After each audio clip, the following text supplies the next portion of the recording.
Okay hi good morning guys, అందరు ఎలా ఉన్నారు? ఈరోజు బావి దగ్గరికి వచ్చినాం. ఈరోజే కాదు డైలీ వస్తాం బావి దగ్గరికి తెల్లారితో. ఇన్ని దినాలు వీడియో తీసే టైం లేదు. ఈరోజు కొంచెం ఫ్రీ ఆఫ్ మైండ్గా ఉంది కాబట్టి వీడియో తీస్తున్నాను. ఆడ కూడా అరటి తప్పు మాదే, అరటి తప్పు మాదే ఊరోళ్ళు తెప్పు కాదు, మాదే అరటి తప్పులో వచ్చేసి ఎన్ని మంటలు పడినాయమ్మా? 3-4 మంటలు పడిపోయినాయి. గెల్లు వచ్చిండేవి గాలికి. మా మామకి మా నాయన చెప్పా, వాలిండే వాటికి ఏమన్నా గిత్తులు ఒరిగించండి పడిపోతాయి లేకుంటే అని మా మామకు చెప్తే మా మామకు బుద్ధి లేదు. తోట వేస్తాడు కానీ ప్రయోజనం ఏమి. మా అమ్మ తమ్ముడే మళ్ళా. మా మామకి బుద్ధి ఉంటే ఆ పడిపోయే మాటలకంతా ఏమన్నా తెచ్చి తగిలిచ్చిద్దరు.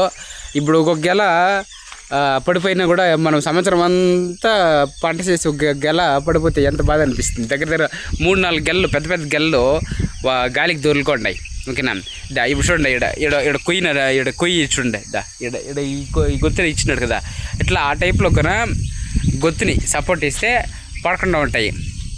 ఇంకా మా వాళ్ళకి మా నాయనకి మా అమ్మకి వీళ్ళకంతా ఆవులు బిజీ, కసు కొయ్యల పొగలంతా వాటికి ఫుల్ బిజీ వాళ్ళకి. ఓకేనా? ఆ ఫుల్ బిజీ ఉండే దానివల్ల వాళ్ళకి టైం ఉండేది పాపం ఏం చేసేది. అట్లా పరిస్థితి. ఇప్పుడు ఆవులు కుడితి పెట్టేదానికి కూడా నీళ్ళు లేవు. ఈ డ్రమ్ము వాడేయంటారు. దీని నిన్న మందులు కలిపి ఈ అరటి తోట కొట్టేసిండారు. దాంట్లో నీళ్ళు లేవు. ఇప్పుడు ఆవులు కుడితి పెట్టాలంటే కూడా అందుకే అందరూ బకెట్లు ఎత్తుకొని తిరుగుతాను, వేడన నీళ్ళు వస్తాయి అని చెప్పేసి. చూడండి అమ్మో, ఏమ్మా మా అమ్మ చూడండి, ఈ బకెట్లు కూడా నాకే హ్యాండ్ ఓవర్ చేసి వకాకు వేసుకుని రెడీగా కూర్చోంది. మాకు కొంచెం వకాకు వీళ్ళకి మా తెల్లారితో ఎవరైనా మీ ఇంట్లో ఇట్లా కూర్చొని వకాకు ఎవరైనా వేసి ఎట్లుంటే కామెంట్ చేయండి.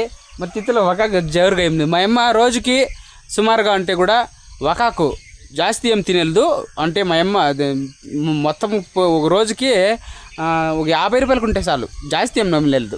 ఒక 50 రూపాయలకి మినిమం ఒక 50 రూపాయలకి 25 రూపాయల వక్కలు, 25 రూపాయల ఆకులు ఉంటే సరిపోతాయి. ఇంకేం ఎక్కువ ఏం తినదు. నెల మొత్తానికి చేరి ఒక 1000 రూపాయలు లేదా 2000 వకాకు ఉంటే సరిపోతుంది కదమ్మా. ఇచ్చేవాళ్ళు కూడా ఎట్లా చెప్పరంట. రోజుకి కంపల్సరీ అన్నీ కూడా మీరు ఒక కట్టాకులు తెచ్చేయండి. ఖాళీ 10 దినాల్లోనే ఖాళీ చేస్తుంది మా అమ్మ. అది గ్రేట్. మా అమ్మ పారం కోసం రాలేదంట. చూడండి, ఇది పారం కోసం ఒక పక్క వస్తా అంటే ఒక పక్క రావాలా. ఇదేమో రావడం లేదు, ఈ పారం కోసం చావడం లేదు. దీనికి ఏం చేయాలంటే యూరియా వేయాలని చెప్పి యూరియా అంతా కూడా తెచ్చి వేసిరి. బట్ నో యూస్ పారం కోసం రాలే. ఇంక ఇది వచ్చేసి మొడికి చూడండి, మా అబ్బా పాపం దినము ఎరువు మోసి వేసి రెడీ చేసినాడు. మొడికి అక్కడ నార పోయినాడు. రాను చూపిస్తుంది, సూపర్గా ఉంటుంది. నార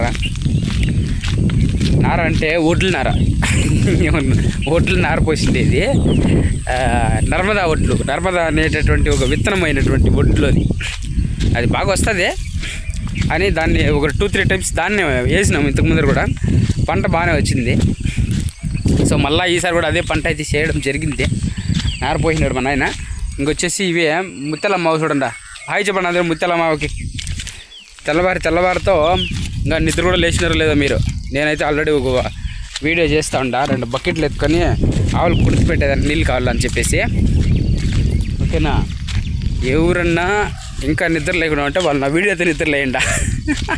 ఇది మునగాకు చెట్లు. మునగాకు ఎవరికైనా కావాలంటే కామెంట్ చేయండి.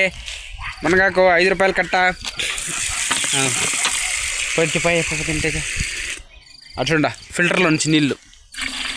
నిన్న వాళ్ళు చేసిండే పనికి ఇది మందులు కొట్టేసి డ్రమ్ అంతా గబ్బు చేసి నీళ్ళు అంతా లేకుండా చేసిండారు. ఇంకా అందుకోసం ఇట్లా ఈ బాధ అయిపోద్దు. ఏం చేయాలి చూడండి, ఎంత కష్టాలు. ఇదే నార. మీ ఊర్లో కూడా ఇట్లా నార పోసి అంటే ఎవరైనా ఉంటే కమెంట్ చేయండి. ఓకేనా? ఇది నార పోసే విధానము. ఈ నార ఎట్లా పోస్తారు ఏమి అనేసి నేను యాక్చువల్గా ఆపదైతే డ్యూటీకి వెళ్ళిపోయింటే ఇంకెప్పుడన్నా మా నాయన నార పోసినప్పుడు మీకు చూపిస్తాను. ఈ నార ఎట్లా పోస్తాడు, ఏమి నార పోసే విధానం ఏమి ఎట్లా అని చెప్పి. చాలా మందికి తెలీదు నార పోసే విధానము. చాలా ఓల్డ్ కాలం రైతులకు మాటకుందా తెలుసు. కరెక్ట్గా నారబోస్తే కరెక్ట్గా వస్తుంది, ఎట్లా పడితే అట్లా నారబోస్తే వచ్చేలే. అది కూడా చాలా టెక్నిక్ అది. ఓకేనా, చదువుకున్నాడు ఉద్యోగం ఎట్లా చేస్తాడో రైతుకి నారలు పోసేది అంత టెక్నిక్ అర్థమై ఉంటుందా పోస్తారు, లేకుంటే అయ్యేలే. అది ఎట్లా పడితే అట్లా పోస్తే వచ్చేయాలి నార. ఓకేనా, ఓకే.